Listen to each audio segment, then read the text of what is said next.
Hey folks, it's Uncle Jimbo. I'm with Kev. That makes this the Friday Freefly. This don't look much like Wando's to me. Hey, we're not coming for Wando's today. This would be a secure, undisclosed location where we're coming from at this point in time. Then I'm just getting fat and old. I want a break before I go to work, and I don't want to sit on a bar stool. And there you have it. So from Uncle J Studios tonight, this week's Friday Freefly is brought to you back in our good graces, quite good graces, at least my quite good graces, maybe not yours.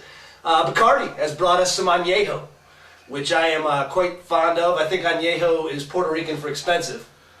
No, all it means is it's been aged like 12 months. It's all it means. Dude, it's the good stuff. Johnny raised up. You got to represent him. He brought the booze.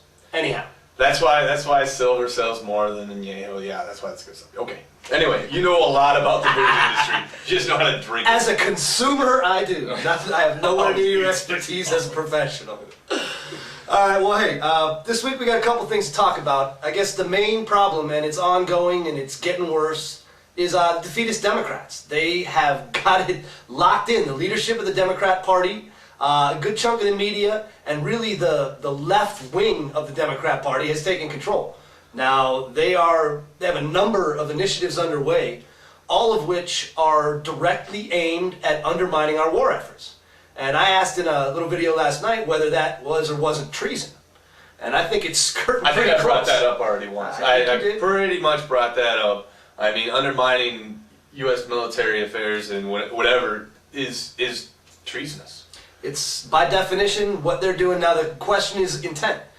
Now, the intent, they would state, is they, in their minds, believe that the U.S. troops are the cause of the violence in Iraq, not part of the solution, and consequently, that's why bringing them out is a good idea, and not just they're trying to help Al-Qaeda to hurt Bush and help their political prospects.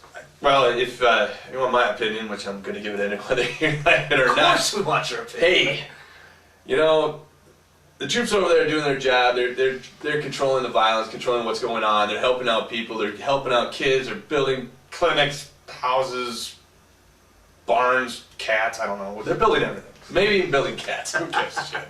Iraqi bionic cats from the U.S. military. But really, seriously, trying to hold on to their little power circle that they have right now, running, because they've done nothing. They have done absolutely nothing. They've not advanced any ideas. Their 100 hours of creating a global utopia has fucking failed. Okay. Just a little bit short. Done a goddamn thing. Pardon my language.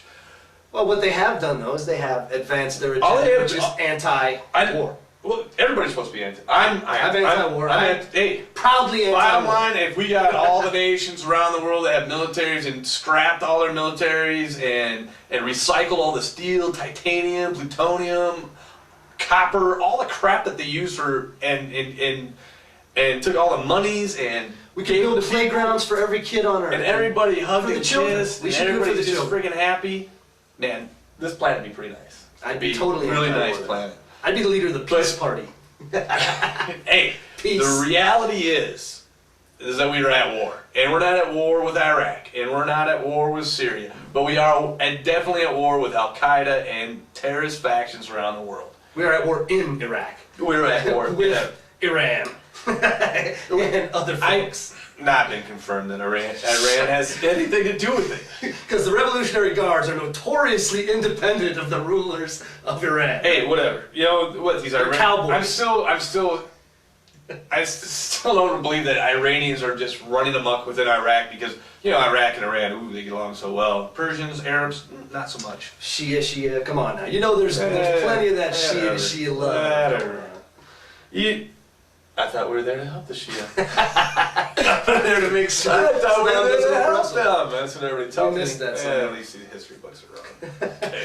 But the bottom line now is, regardless of what is actually going on the ground, and my favorite development of this week was Harry Reid was on television. Is he like 100? He is 275 years old. Yeah, wasn't he there when Nevada was like...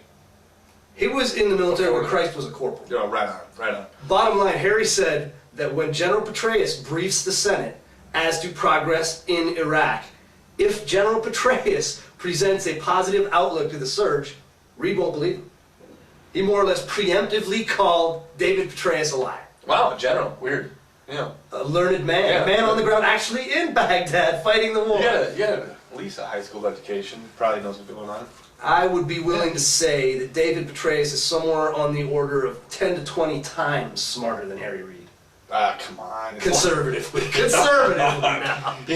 Harry Reid's, yeah, he's old. He's a dumb, old, stupid man, and he should stay in Nevada. People need to take him home. I mean, it's time. You know, and here's my other favorite thought for the week, and it's been brought up. Why the hell? Joe Lieberman's pissed about this whole thing. Joe Lieberman called Reid out for this, all the defeatist, all the war is lost rhetoric he's been spouting about. Joe Lieberman can throw the Senate. Yeah. If Joe Lieberman decides he's had enough, and that Harry Reid and the Democrats are disgraceful enough that he can no longer stand with them and allow them as leaders of the Senate at least to put forth these ridiculous proposals and to undermine the president, he could throw it. Yes, I mean, Dick Cheney gets that vote. Would that not? Oh!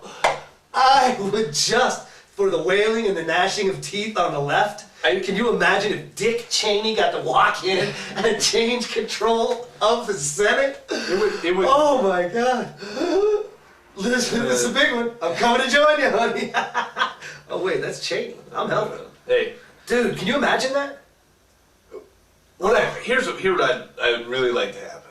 And I'm not as learned as our illustrious leaders in Washington, because I can walk and talk and chew gum at the same time. But how about, you've come up with this plan, and how about be positive about it? Hey, just try to put a positive spin on things. Things are going well. The Iraqis are starting to get a little bit better. Try to feed this to American people just a little bit different, so maybe the American people feel better about it. Say, hey, we only really have about 2 years left to work there, and we only need X amount of dollars. Let's get this money to the troops. Let's see what we can do. By then the Iraqi army should be done, and we can start pulling some troops back and enjoying life. That's actually a really good idea, dude. Instead of this negativity that I get, I thrive on positive energy. I need some positiveness. Why do you gotta be? Did you just say you thrive on positive energy? Yes, I do. You are so whipped now, dude. You're not the Kevin I. Dude, you're not even a nihilist anymore. That bullshit. You're a consumer at this point. Bullshit. You are a white picket fence. Go up to my apartment. Oh, that's true. Go to my apartment. Kev's lived in how long you lived there? 3 years. He's got a sofa, a TV on the floor, a few dishes, a couple pots and pans, everything 2 back, pictures, ready to go. And he could be out of there in 4 hours, 2 hours. 2 hours, easy. 2 hours. 2 hours. And get his security deposit back. Ready now, to go. anyhow, the bottom line, though, on control of the Senate right now and control of Congress, the Democrats, I think, are killing themselves by taking it too far. The American people as a whole are nowhere near as beloved of a defeat as the Democrats are now, and they look at that as something that we should not ever allow to happen. And we can't allow our status to be abridged worldwide like that, whereas the Democrats don't care about that because they don't think we should be using our military might or even the threat of it anywhere. What's it for then? Basically, I think they believe if we had like a Potemkin army, we had like Patton's, when they set up that army for Patton across the channel to make the Germans think he was going to do it. That's what we need. We need a Potemkin army where if you look at it from the outside, it's big and burly and bad, and it's got these shiny killer things. Do you know what Potemkin is? Yeah. Really? He's a Russian. And a Potemkin... Dude, let's not do history lessons. Test me. I will cut you. I will cut you with the knife that fell off that plaque, man. Bottom line is they don't want us to have a military that we're even capable of using, or that we have the political will, which they believe they've sapped, to use anywhere. And the problem is that kills our deterrent factor for any number of things. Well, think about the shipping lanes. Think about global shipping. Is guaranteed only by fear from pirates or whoever that we would wipe them out. A lot of pirates. There's plenty, and there would be more if we did not have complete control of the seas like that. So the problem with having Harry Reid and Nancy Pelosi advancing these policies that actively undermine the legitimate foreign policy and national security goals of the U.S. is that, first of all, it's very close to treason, and second of all, it's killing us. I mean, people overseas take them seriously. All the Arab and Middle Eastern papers are quoting Reid, quoting him as a learned and beloved, and come on, long-serving senior U.S. politician says, we lost. It's over. Sickening, man. Maybe you can suck